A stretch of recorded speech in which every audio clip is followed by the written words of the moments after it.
Howdy, this is Ranger. Welcome to Six Flags Fiesta Texas. Today is season pass preview for the all-new Wonder Woman Golden Lasso coaster.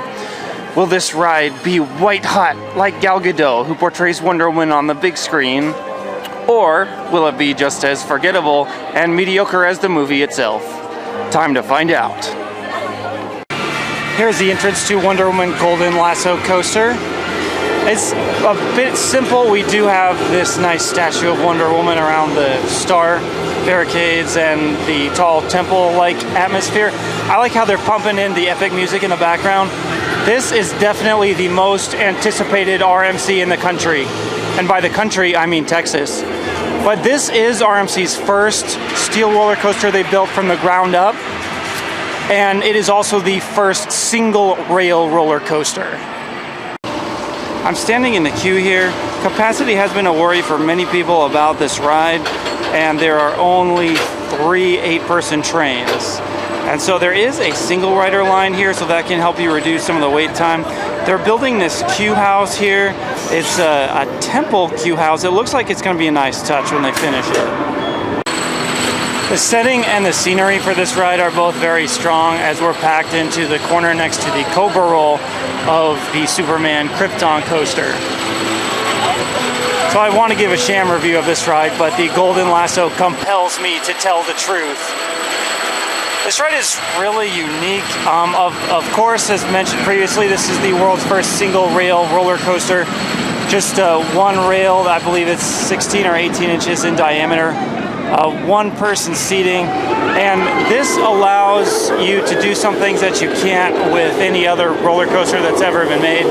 You can have tighter transitions between the elements. You can have some really sharp turns in there, and there's some really great airtime too. So the pacing of this ride might be the fastest of any ride I've ever been on.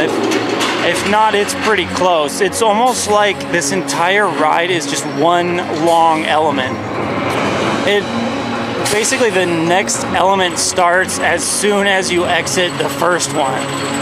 And so the drop is crazy. It's about 100 feet, 90 degrees.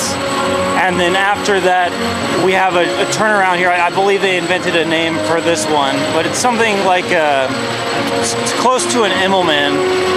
And it whips you all the way around before this wicked, crazy airtime hill. You're twisting to the right, and then you're still getting pulled over to the right, and then it actually changes directions on you and swings you all the way to the left, exiting. So it just gives you massive amounts of crazy airtime on this hill. And so then we get into this turnaround section hill. This is an extremely strong, almost helix right here. It's very close to gray out forces right here. And then we go through this section over the lift hill and to the finishing 0G roll. But this element might be my favorite. We're twisting and going upside down over the platform. And then the 0G roll up over this water here is also extra special nice. The entire ride is less than 30 seconds once you go off the end of the lift.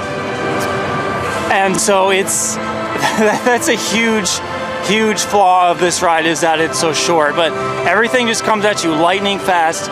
There is really intense air time. There's a pretty good variety of elements considering this ride is so short. There's some nice inversions. And this is actually my favorite roller coaster here at the park now. Iron Rattler and Superman are both a bit longer, but the intensity of this can't be matched. Just to give you an idea of where I'm coming from, Sky Rush, Wicked Cyclone, and Maverick are my top 3. And this ride has close to the intensity of those rides. Not quite, but the pacing is really something else. And I think if we saw a full-scale version of this ride, there's a chance that it could be one of the best, if not the best, roller coasters in the entire world. Also, the tolerances on this ride are really tight, and I shouldn't say tolerances, but more of the head chopper elements. This ride is so compact that when you're going through all these elements, it always looks like you're going to run into the supports right in front of you. And so it just creates a really special, unique, and intense experience.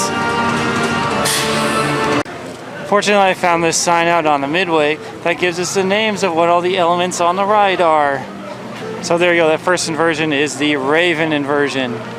So don't whine in the comments saying that I don't know what the names of the elements are. Don't do it. One quick stop in the gift shop before we conclude, where you can get your Wonder Woman t-shirts. There is a small selection here. Some pretty decent shirts. And there's some action figures.